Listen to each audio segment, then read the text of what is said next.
Hello, everyone, and thank you again. You're awesome for coming to my YouTube channel. Once again, Deb Chanel's 48th World. We are on the air for exclusive celebrity breaking news report. Now, I did this report or segment of celebrity news prior to me going to work yesterday because I'm taping on the 23rd at 12:29 a.m. in the morning. It really disturbed me that everything that I had got out the first taping got totally destroyed or so muffled that you really couldn't hear what I was saying when I was calling uh, Pastor Bishop T.D. Jakes an occultist. I still feel he is an occultist. He runs his own game and he tries to use the Lord as a pimp. He definitely has come a long way, but I think he is Satan's messenger.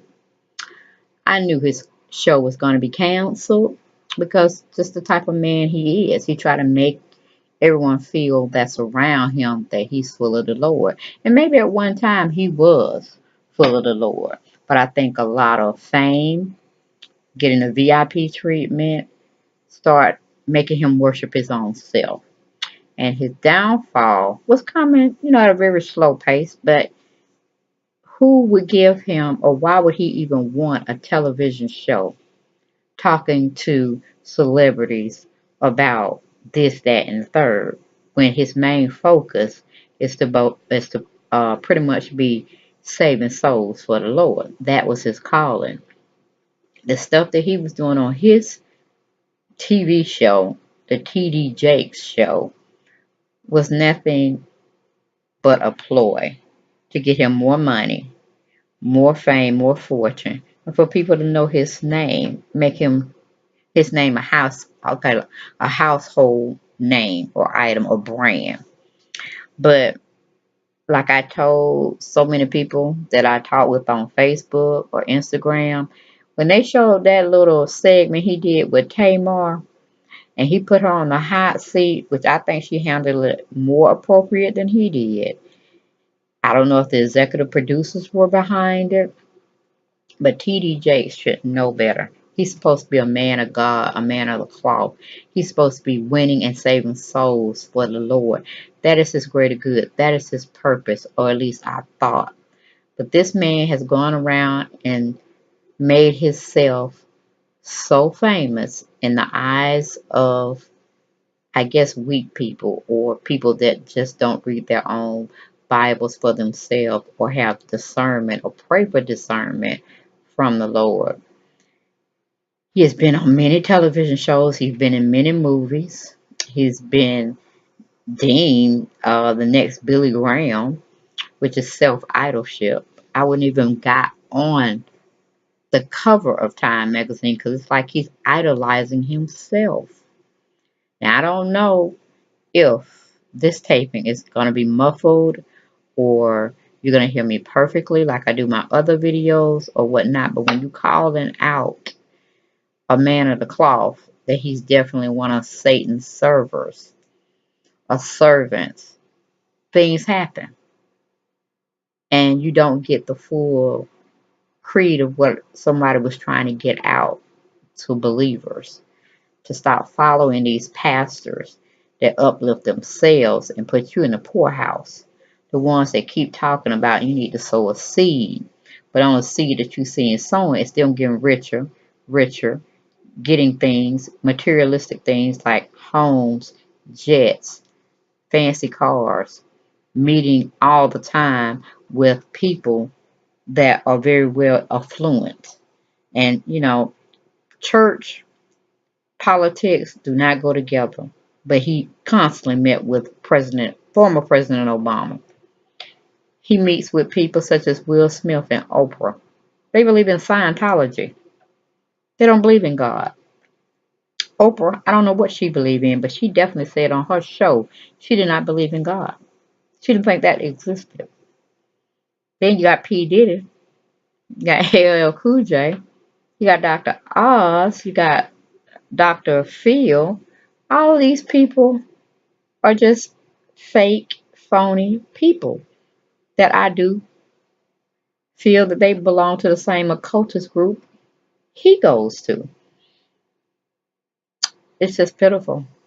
It's unnerving to sit there and have someone be so false to everybody. And he has so much, I wouldn't say power because no.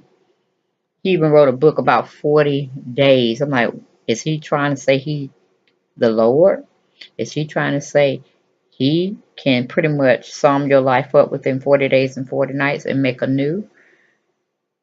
I tell you, his wording that he used, that's what make me gear so hard and try to talk to people out I love and care about to not follow false prophets or preachers calling themselves in the name of the Lord, doing the Lord's work when they're not.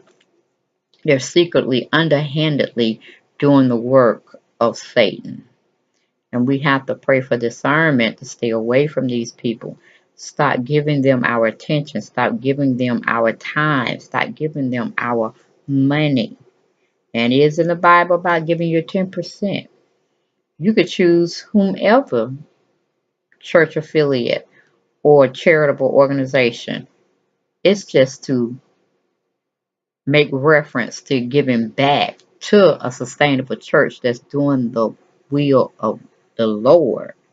And when you find that that is not going on within that temple, synagogue, church, whatever, you need to be moving, no, yet running away from that particular establishment.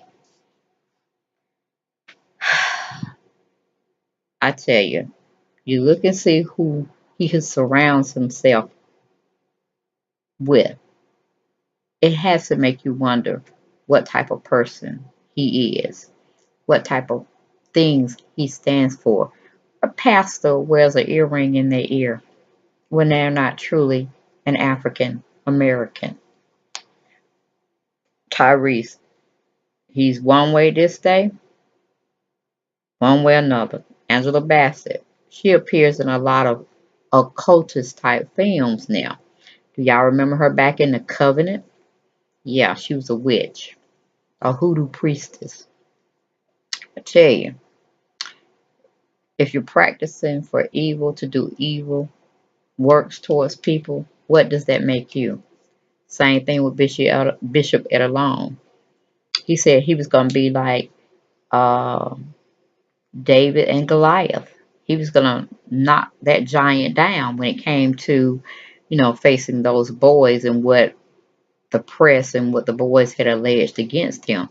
But then he somehow settled out of court real quickly. Nothing was ever resolved with that issue. And then you have what I just showed you a few minutes ago, the Potter's House Church, where everybody's waiting to get inside of the church. Why are we having people wait outside of the church? Why does I'm not Bishop Edelon, but T.D. Jakes have to have these type of car, that type of house that I showed you. And he does have a Calais Escalade as well, while his parishioners are driving around in a ABC car or a AB car, or they're taking public transportation. I don't know. You tell me. What do you guys think about this video? If y'all are hearing it in its entirety and nothing's obstructing it with faulty so-called equipment, when all the other episodes I was dropping on my video as far as video tapings on other subjects, things were fine. I leave y'all to question your own relationship with the Lord, your own relationship with people filling your heads with certain doctrines and truths, or their truths, I should say. But basically, what I wanted to go on and talking about the whole thing with this T.D. Jakes getting his show canceled. And like I said, even a blind man could see that was going to happen because he came out of his realm of scripture, of saving souls. He's sitting up there talking about on his show where if you would have given her more money, she would have stayed. Or pretty much, if you give her some more zeros behind what she was making, she'll be back.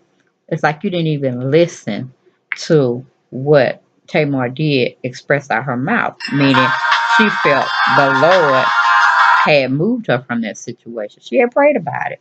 So she was at peace with that.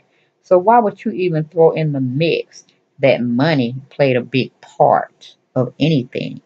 I mean, haven't we known the whole old adage about money is the root of all evil? And it's not the money, it's what people do with the money, what they make people do for them for the money. And I was like, you just showed your rearing head of who you serve. You serve an occult. You serve Satan by even saying the stuff that you did say. I mean, that was crazy, crazy. So if anybody pretty much want to go, because I'm not going to read it, because I read it in my other video that somehow got muffled out. I know it was Satan's minions, you know, when you're trying to tell people about certain people of the cloth or supposedly in sheep's clothing, wolves in sheep's clothing, when you call them out, things start to happen that affects you. But you always have to stand still, stand up for the Lord and know what's right and pray for discernment to oust these people that are coming out saying they're of the Lord when you know they're not. And I'm just glad that Tamar had sense enough to know that the Lord had her back regardless if she had that job or she didn't have that job. But it finds fault in TD Jakes, and it showed what type of man of the cloth that he actually is, that he does run for money because you're wanting his time, and his time is worthy of much more than doing the Lord's work. He wants money. You see that what drives him: money, power, prestige, VIP treatment. He want to be amongst the who's who. So he has his just reward. He has his, how they say, heaven on earth. Okay? So yeah, everybody do due diligence. Research the Boule. Research the Freemasons. And tell me what you come up with. And we'll have another dialogue. But until then, guys, peace and blessings. Talk to you soon. Good night.